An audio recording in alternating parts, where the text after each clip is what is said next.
What's going on, guys? I'm here at the airport going on vacation. We're going to jump right into the video topic, but before I do, I just want to say I have not missed a Monday yet this year, and I don't plan on starting now. So this is going to be one take. We're going to just kind of run with it. Hopefully I don't interrupt myself too many times. The video topic for today, we're talking about cardio. Right now in the YouTube space, there's a buzz going on. Two major influencers are going head to head. On one side of the fence, you've got Greg Doucette.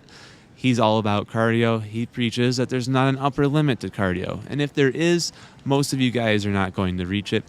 On the other hand, you've got Mike, who says that anything beyond 10,000 steps could start to inhibit your ability to put on muscle, or in some cases, it might even make you go catabolic, which means that you would be losing muscle. I'm going to be on Team Greg for this one. There's no, in my opinion, there's no upper limit to how much cardio you can do. And I want to give you guys some of my own personal experience as to show an example of this. I have a marathon coming up in just 4 weeks.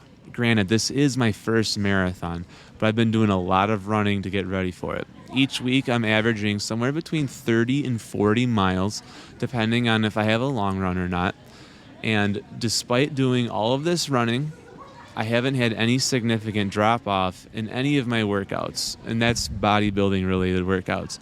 I'm still in the gym lifting weights 6 days per week, and on top of that, I do a lot of heavy compound movements. So I'm doing a lot of overhead presses. I'm doing a lot of incline presses, pull-ups, and squats.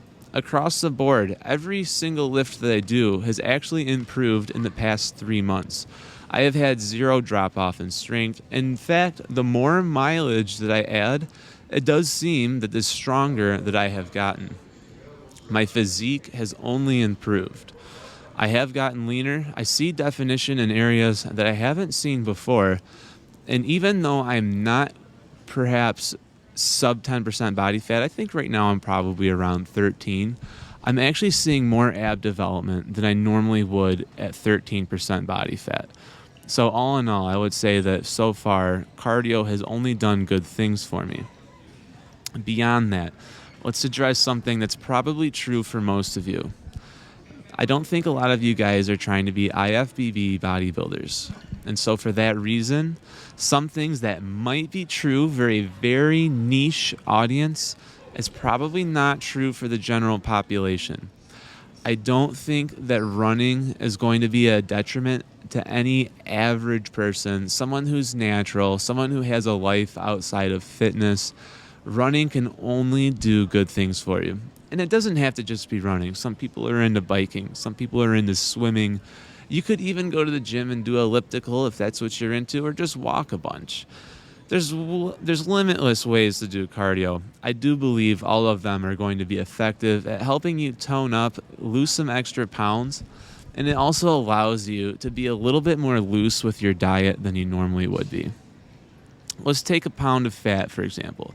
1 pound of fat is about 3,500 calories. So if you're doing 500 calories per day and working out, over a 7-day time span, you've burned off a pound of fat in cardio alone.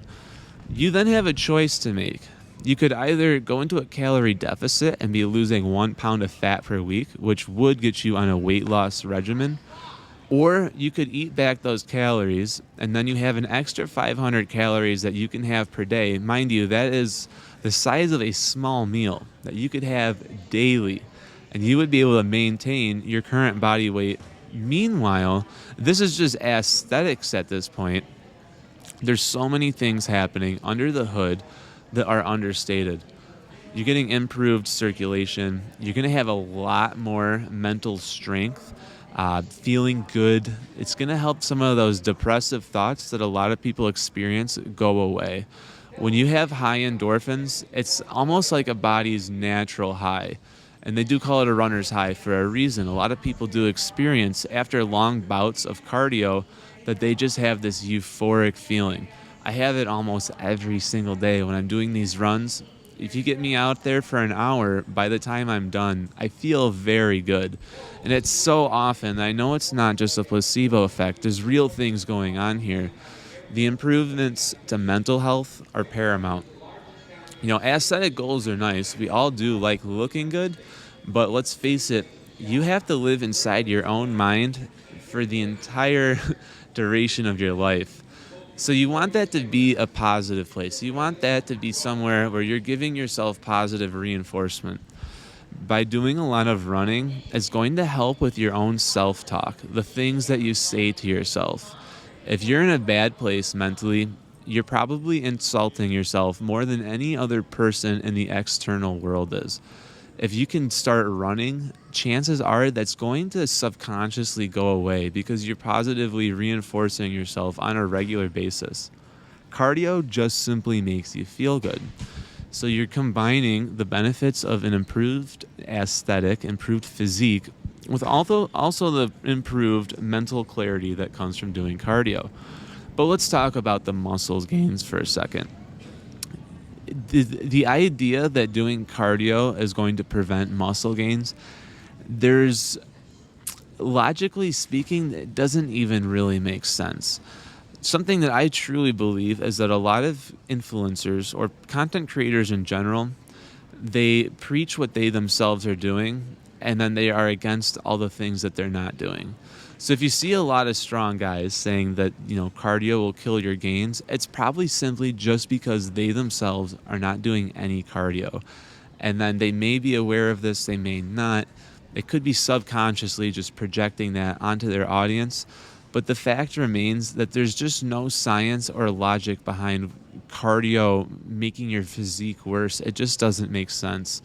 There's ultramarathon runners out there that are running in competitions of up to 100 miles. These races can take up to 48 hours to complete. The fact that they can even do that, to me, is insane. If you look at the physiques of guys that do these type of races, they're not twigs. A lot of the times, they're like super jacked dudes. Now, they might not have the type of physique that's going to win Mr. Olympia, because they're not training for aesthetics quite in that regard. But to say that they don't look good would be an absurdity. Most people are just trying to look good and feel good.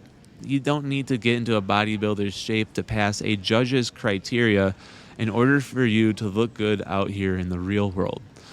So I'm really going to tend to agree with Greg Doucette. You really do want to be doing as much cardio as you can handle, and do that on a weekly basis. If you're just starting out, of course, you're not going to be able to handle doing marathon-style running right off the bat. But I do believe that if you just start small and build upon that, you would be surprised how far you can take this. And this isn't just for people that are already moderately in shape. This is for people starting from absolute scratch, zero working out experience, all of it. If you are starting out just from scratch, I highly recommend that you do a progressive approach. I'm going to give you guys an analogy to kind of sum up my own way of thinking about this.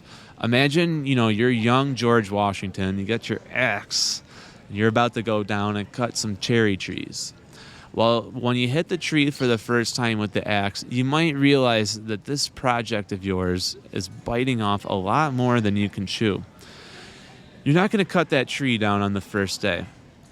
But if you just say, all right, I'm going to take 10 swings at this tree, and then tomorrow we're going to come back and we're going to take 10 more. What you will find is that eventually the tree comes down, but not just that. You're going to get to a place where you say, 10 swings is not cutting it for me anymore. I need to increase. Now you're doing 20 swings, 30 swings. You might get to a point where you're chopping down a cherry tree every single day. And that's how the progressive system works. You want to make very, very small, achievable goals that are almost impossible to fail, but that you incrementally ratchet it up so that you're going a little bit further and a little bit harder every single time, until you get to the place where you get a little bit of diminishing returns. For a lot of people, that's going to be a 1 hour daily trained cardio. If you're able to train cardio for an hour every day, you're going to get very, very in shape and still be able to maintain a mostly normal lifestyle. If you wanted to go beyond that, you certainly can. Personally, I've got the itch myself. I want to see just how far we can take things. And so that's how I got into marathon running. I've shown myself through my own experience that I really can get to a place where I'm running for 3.5 hours consecutively without stopping, not needing to take breaks or anything. And guess what? My physique has not changed one bit. If what Mike is saying is true, that 10,000 steps is your limit, well, he should take a look at my pedometer after running 22 miles. My steps are in the 40 to 50 thousands. And the truth of the matter is, maybe this is a good idea, maybe it's not, but I go to the gym the very next day and I do very heavy bench presses and very heavy rows.